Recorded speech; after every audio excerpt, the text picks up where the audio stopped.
Everyone, welcome back to my channel Puja commerce classes. कैसे हैं आप सभी? आई होप आप सब अच्छे होंगे। बच्चों, हम पढ़ रहे हैं अपना माइक्रो इकोनॉमिक्स। लास्ट क्लास में हमने अपने माइक्रो इकोनॉमिक्स का चैप्टर फर्स्ट कंप्लीट कर लिया था। उसमें हमने पढ़ा था इकोनॉमी क्या होती है, इकोनॉमी में सेंट्रल प्रॉब्लम क्या होती है, पीपीसी कर्व क्या होता है, मार्जिनल अपॉर्चुनिटी कॉस्ट क्या होती है, अपॉर्चुनिटी कॉस्ट क्या होती है, ये सब हमने कवर किया था। तो बच्चों, आज हम पढ़ने वाले हैं अपना माइक्रो इकोनॉमिक्स का चैप्टर 2, कंज्यूमर इक्विलिब्रियम। चैप्टर पढ़ने से पहले हम आपको क्लियर करना चाहते हैं माइक्रो इकोनॉमिक्स क्या होता है और मैक्रो इकोनॉमिक्स क्या होता है, जो हम लास्ट क्लास में नहीं कर पाए थे। तो बच्चों, आप पढ़ रहे हैं माइक्रो इकोनॉमिक्स। अगर आपसे कोई पूछने लग जाए माइक्रो इकोनॉमिक्स होता क्या है, अब आप सोचेंगे मैम ने तो बताया ही नहीं था माइक्रो इकोनॉमिक्स क्या होता है। तो इसलिए हम आपको बता देते हैं माइक्रो इकोनॉमिक्स हमारा होता है जब भी हम इंडिविजुअल लेवल पे स्टडी करते हैं कुछ भी प्रॉब्लम को, तो उसे हम क्या कहते हैं, अपना माइक्रो इकोनॉमिक्स कहते हैं। जैसे क्या कह सकते हैं बच्चों, जैसे नॉर्मली हम कह सकते हैं डिमांड एंड सप्लाई। जब आप ओनली डिमांड एंड सप्लाई को देखते हैं तो ये क्या कहलाएगा, माइक्रो इकोनॉमिक्स। अब जब बच्चों आपने माइक्रो इकोनॉमिक्स समझ लिया, जब हम इंडिविजुअल लेवल पे सभी प्रॉब्लम को स्टडी करते हैं तो उसको हम क्या कहते हैं, माइक्रो इकोनॉमिक्स कहते हैं। ऐसे ही बच्चों क्या होता है, मैक्रो इकोनॉमिक्स होता है, जो आप क्लास 12th में पढ़ेंगे अपनी मैक्रो इकोनॉमिक्स, और 11th में आप पढ़ रहे हैं माइक्रो इकोनॉमिक्स। तो नॉर्मली मैक्रो इकोनॉमिक्स का मतलब होता है aggregate demand and aggregate supply. Aggregate demand और एग्रीगेट सप्लाई को आप स्टडी कर रहे हैं, मतलब आप सभी चीजों को बिल्कुल एग्रीगेट करके स्टडी कर रहे हैं, टोटल करके आप स्टडी कर रहे हैं, एक बड़े लेवल पे आप स्टडी कर रहे हैं, तो आप उसको क्या कहेंगे, मैक्रो इकोनॉमिक्स। तो नॉर्मली सिंपल लैंग्वेज में आपको याद रखना है, माइक्रो में आप क्या करते हैं, छोटे लेवल पे पढ़ते हैं, और मैक्रो में आप क्या करते हैं, पूरा बड़े लेवल पे पढ़ते हैं, जिसमें आप नेशनल इनकम पढ़ेंगे, एक्सेस डिमांड, डेफिशिएंट डिमांड की चीजें पढ़ेंगे, तो वो क्या हो जाता है आपका मैक्रो लेवल। और माइक्रो में आप क्या करते हैं, नॉर्मली आप छोटे लेवल पे पढ़ते हैं। तो बच्चे, स्टार्ट करते हैं अपना आज का टॉपिक, कंज्यूमर इक्विलिब्रियम।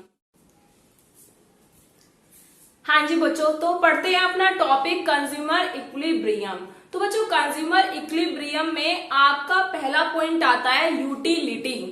अब यूटिलिटी होता क्या है बच्चों, ये बताओ। आप कुछ भी कंजम्पशन करते हैं, जैसे मान लीजिए आपने बर्गर लिया कंजम्पशन के लिए, आपने बर्गर लिया कंजम्पशन के लिए, और बर्गर को खाने के बाद आप क्या कहते हैं कि आपको बर्गर खाने के बाद सेटिस्फेक्शन मिला, मतलब अच्छा लगा, सेटिस्फेक्शन मिला, तसल्ली मिली, तो उसको क्या बोल देते हैं हम यहाँ पे, यूटिलिटी।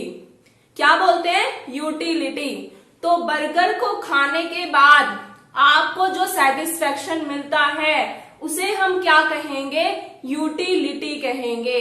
तो सब बच्चे कहेंगे मैम बर्गर की याद मत दिलाओ, नवरात्रे चल रहे हैं। कोई बात नहीं।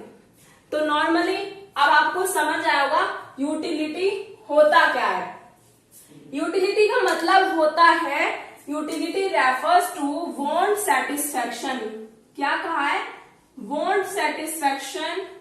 जब हमारी जो वांट होती है वो सेटिस्फाई हो जाती है किसी कमोडिटी को लेके, मान लो आपको कुछ भी चाहिए, अब आपको उसको लेने के बाद, कंजम्पशन करने के बाद आप सेटिस्फाइड होते हैं, तो उसको क्या कहा जाता है, आपका यूटिलिटी कहा जाता है। नॉर्मली बर्गर नहीं, आपने पिज्जा लिया, आपने कुछ और लिया, उसको लेने के बाद आपको सेटिस्फेक्शन मिलता है, उसी सेटिस्फेक्शन को आप क्या बोलेंगे, यूटिलिटी बोलेंगे। तो आप कह सकते हैं सेटिस्फेक्शन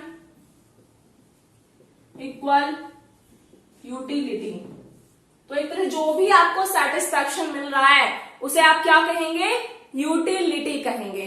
तो आइए बच्चों, नेक्स्ट पॉइंट आपका आता है कंज्यूमर।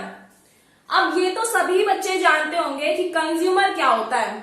नॉर्मली आप मान लीजिए आप कंज्यूमर हैं, आप कंज्यूमर हैं, आप जाते हैं शॉप पे जाते हैं, कुछ गुड्स एंड सर्विसेज परचेज करके लेके आ जाते हैं। तो क्यों करते हैं आप परचेज? मैम, अपने सेटिस्फेक्शन के लिए, अपनी वांट्स को पूरा करने के लिए हम गुड्स एंड सर्विसेज को परचेज करते हैं। हाँ जी, वही होता है कंज्यूमर। कंज्यूमर कौन होता है? कंज्यूमर वो होता है जो गुड्स एंड सर्विसेज को बाय करता है अपनी वांट्स को सेटिस्फाई करने के लिए, तो उसको हम कह देते हैं कि वो हमारा कंज्यूमर है। तो देख सकते हैं डेफिनेशन में, a consumer is one who buy goods and services for satisfaction of want. क्या बोला है इसमें? कंज्यूमर वो होता है जो अपनी वांट को सेटिस्फाई करने के लिए गुड्स एंड सर्विसेज को परचेज करता है। तो आई होप बच्चों आपको यहां तक समझ आया होगा। नेक्स्ट आता है आपका टीयू। अब टीयू का मतलब क्या होता है? टीयू का मतलब होता है टोटल यूटिलिटी। अब टोटल यूटिलिटी क्या होगा? अभी आपको यूटिलिटी पढ़ाया था। यूटिलिटी क्या होता है? जब हमारी जो वांट्स होती हैं वो सेटिस्फाई हो जाती हैं, किसी भी कमोडिटी को लेके हमारी वांट्स सेटिस्फाई हो जाती है, उसे हम यूटिलिटी बोलते हैं। अब टोटल यूटिलिटी क्या होगा? अब कुछ बच्चे कहेंगे मैम, जो हमें टोटल सेटिस्फेक्शन मिलेगा कमोडिटी से, उसे हम क्या कहेंगे? टोटल यूटिलिटी कहेंगे। हाँ जी, नॉर्मली क्या होगा? जो आपको टोटल सेटिस्फेक्शन मिलेगा किसी कमोडिटी से, उसको आप क्या कहेंगे? टोटल यूटिलिटी कहेंगे। तो आइए देखते हैं डेफिनेशन से। Total utility refers to total satisfaction. क्या बोला है? Total utility refers to total satisfaction obtained from the consumption of all possible unit of a commodity। मतलब जो भी आप कमोडिटी ऑब्टेन कर रहे हैं एक तरह से, उससे आप मतलब आपको नॉर्मली जो भी आप कमोडिटी ले रहे हैं उससे मिलने वाला जो सेटिस्फेक्शन है, टोटल सेटिस्फेक्शन आपको जो मिल रहा है, उसको आप बोलते हैं अपना टोटल यूटिलिटी। आई होप यहां तक आपको क्लियर होगा। नेक्स्ट है हमारा मार्जिनल यूटिलिटी। इसको हम चार्ट के थ्रू समझते हैं, उससे हमें ज्यादा क्लियर होगा। हाँ जी बच्चों, तो अब हम देखते हैं अपना मार्जिनल यूटिलिटी और टोटल यूटिलिटी को अपने शेड्यूल में। बच्चों देखो, नॉर्मली आपको सबसे पहले ये सोचना है कि अगर आप किसी भी चीज का कंजम्पशन करना चाहते हैं, जैसे मान लीजिए आपको आइसक्रीम खानी है, तो सबसे पहले आपको जो मिलने वाला सेटिस्फेक्शन होगा वो तो सबसे ज्यादा मैक्सिमम होगा। मान लीजिए आपका मन अब कर रहा है कि हाँ मुझे आइसक्रीम खानी है या मुझे गोलगप्पे खाने हैं, तो नॉर्मली जो सबसे पहले आपकी डिमांड होगी वो बहुत ज्यादा होगी। जब आप खा लोगे थोड़ा बहुत, फिर आपका जो सेटिस्फेक्शन है वो उस चीज से कम होता चला जाता है, मतलब आपका पेट भर जाता है, आपका मन नहीं करता है फिर खाने का। तो धीरे धीरे जो आपकी एमयू है वो कम होती जाती है, मार्जिनल यूटिलिटी जो है वो आपकी कम होती जाती है, और एक पॉइंट पे वो आपकी जीरो भी हो जाती है और वो आपकी नेगेटिव भी चली जाती है। जैसे आप ओवरलोडेड खा लेते हैं, फिर वॉमिटिंग हो जाती है, तो वो नेगेटिव चली जाती है। नॉर्मली एमयू का मतलब यहाँ पे क्या है कि आप जितना ज्यादा कंजम्पशन करते जाते हैं तो फिर आपका जो मार्जिनल यूटिलिटी है वो आपका कम होता जाता है। तो जैसे मान लीजिए आपने आइसक्रीम खानी थी, तो स्टार्टिंग में तो आपने बहुत सारी खा ली, फिर बाद में आपकी जो डिमांड है वो तो कम होती जाएगी ना उसके लिए, तो नॉर्मली आपका कंजम्पशन भी कम होता जाएगा। एक टाइम पे आपका बिल्कुल भी मन नहीं करेगा, अगर आपने ओवरलोडेड खा लिया तो वॉमिटिंग हो जाएगी, तो वो नेगेटिव चला जाएगा। तो इसको हम बोल देते हैं अपना मार्जिनल यूटिलिटी। अब आती है बच्चों बात टोटल यूटिलिटी क्या होती है। अब टोटल यूटिलिटी हमने बताया था जितना भी आप कंजम्पशन कर रहे हैं उसका टोटल होता है। तो देखिए, अब आप जो आपने मार्जिनल यूटिलिटी देखी है इसको टोटल करेंगे तो टोटल यूटिलिटी निकल जाएगा। सबसे पहले हमने 20 लिया तो 20 आ गया। अब हमने क्या किया, 20 प्लस 16 करा तो हमारा 36 आ गया। नेक्स्ट हमने 36 प्लस 10 किया तो हमारा 46 आ गया। अब हमारा 46 प्लस 4 किया तो हमारा 50 आ गया। अब हमने 50 प्लस 0 करा तो हमारा 50 आ गया। नेक्स्ट लास्ट हमने 50 माइनस 6 करा तो हमारा 44 आ गया। तो बच्चों ये हमारा क्या फाइंड हो गया, टोटल यूटिलिटी फाइंड हो गया। अब बच्चों क्या होता है, अगर आपके क्वेश्चन में आपको टोटल यूटिलिटी दिया हो और आपको फाइंड करना है मार्जिनल यूटिलिटी, तो आप क्या करेंगे, तो आपको करना होगा change in TU divide by change in quantity. जो भी आपकी टोटल यूटिलिटी में चेंज आ रहा है और जो भी आपकी क्वांटिटी में चेंज आ रहा है उसका फ्रैक्शन करके आप अपना मार्जिनल यूटिलिटी फाइंड कर लेंगे। तो यहाँ तक तो बात हुई हमारे शेड्यूल की। तो हमने अपना शेड्यूल में समझ लिया कि मार्जिनल यूटिलिटी क्या होता है और टोटल यूटिलिटी क्या होता है। अब हम देखते हैं अपना law of diminishing marginal utility curve को। इसमें आप बच्चों आपकी 3 कंडीशन होती है, वो आप इसी शेड्यूल से समझ जाएंगे कि वो 3 कंडीशन होती क्या है। देखो बच्चों, नॉर्मली एक कंडीशन होती है कि जब आपका टोटल यूटिलिटी इंक्रीज होता है तो आपका मार्जिनल यूटिलिटी पॉजिटिव होता है। वो कैसे मैम, जैसे आप ये वाला देखिए, इतना पोर्शन देखिए, अब आपका टोटल यूटिलिटी इंक्रीज हो रहा है। मान लीजिए आपका टोटल यूटिलिटी जो है वो आपका इंक्रीज हो रहा है, उस टाइम पे आपका जो मार्जिनल यूटिलिटी है वो पॉजिटिव है। डिक्लाइन है वो, बट वो पॉजिटिव है। पॉजिटिव का मतलब आपका नेगेटिव नहीं है, यहाँ पे आपका पॉजिटिव है, कोई यहाँ पे नेगेटिव साइन नहीं है, तो इसे हम क्या कहेंगे, हमारा पॉजिटिव है जब हमारा टीयू इंक्रीज हो रहा है। तो फर्स्ट कंडीशन तो आपकी ये हो गई। तो आप ये नॉर्मली देख सकते हैं कि ये तो आपका नॉर्मली इंक्रीज हो रहा है टीयू और ये अभी भी पॉजिटिव चल रहा है। सेकेंड कंडीशन क्या आती है बच्चों, सेकेंड कंडीशन आती है कि आपका टीयू जो है वो मैक्सिमम पहुंच गया है। ये जो पॉइंट है मैक्सिमम पे पहुंच गया है, उस टाइम पे आपका एमयू जो होगा वो 0 होगा, जो यहाँ पर है ये। जब आपका टीयू मैक्सिमम होगा तो आपका एमयू 0 होगा, जैसे आपका यहाँ पर है।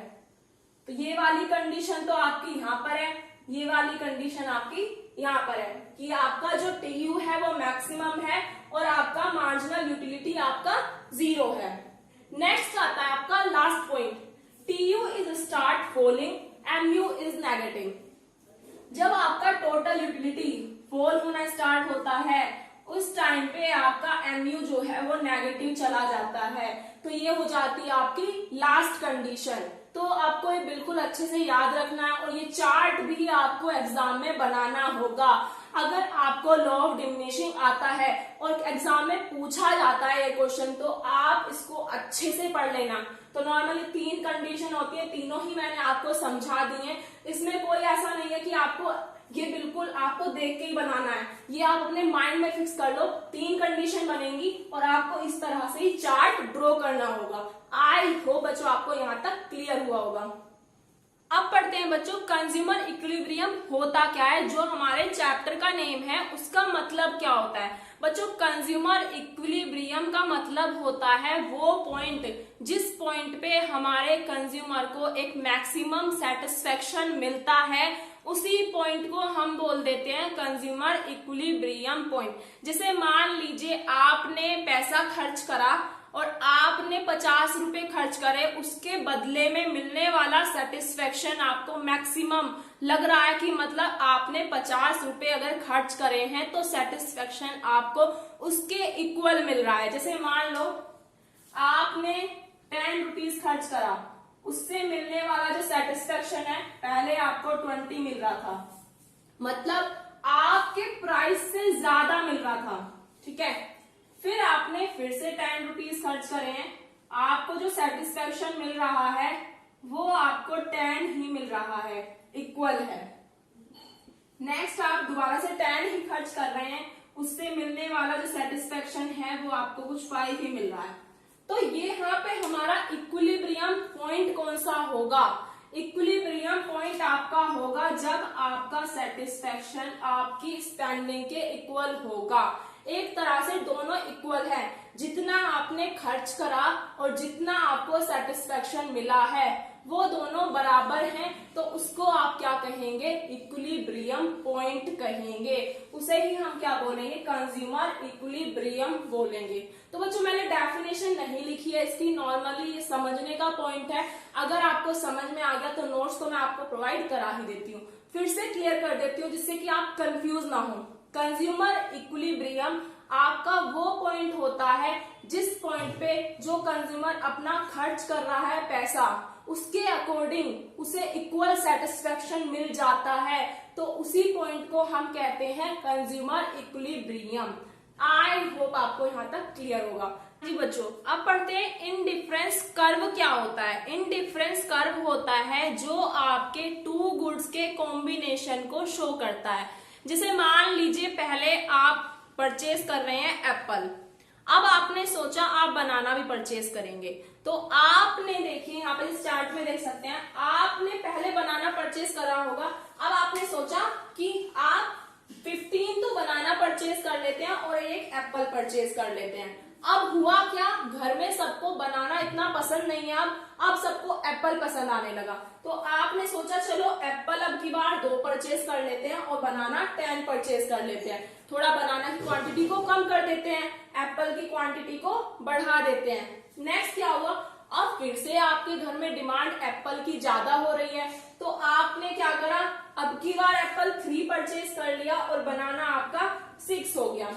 नेक्स्ट फिर क्या हुआ, आपने एप्पल 4 परचेज कर लिया और आपका बनाना जो है वो 3 हो गया। मतलब क्या हुआ, एक गुड्स जो है वो तो आपका इंक्रीज हो रहा है और दूसरा गुड्स आपका डिक्रीज हो रहा है। मतलब टू गुड्स के कॉम्बिनेशन को हम क्या बोलेंगे, अपना इंडिफरेंस कर्व बोलेंगे।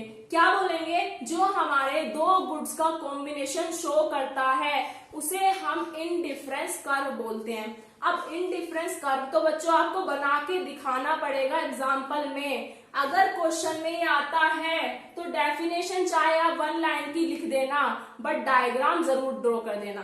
तो देखते हैं डायग्राम कैसे बनाइए। नॉर्मली हमने एप्पल लिया और यहाँ बनाना लिया।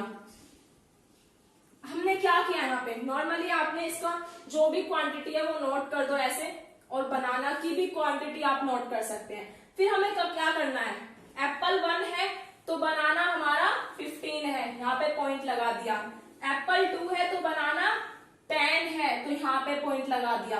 एप्पल 3 है तो बनाना हमारा क्या है, 6 है, तो यहाँ पे पॉइंट लगा दिया। नेक्स्ट एप्पल आपका 4 है तो बनाना आपका 3 है। नेक्स्ट आपका एप्पल 5 है और बनाना आपका 1 है। तो बच्चों ऐसे ही इसे हमने पूरा पे, तो बच्चों हमने ये इस तरह ही ड्रॉ कर दिया है। थोड़ा ये अभी टेढ़ा मेढ़ा हो रहा है, तो आप अपनी कॉपी में इसको बिल्कुल अच्छे से ड्रॉ करना।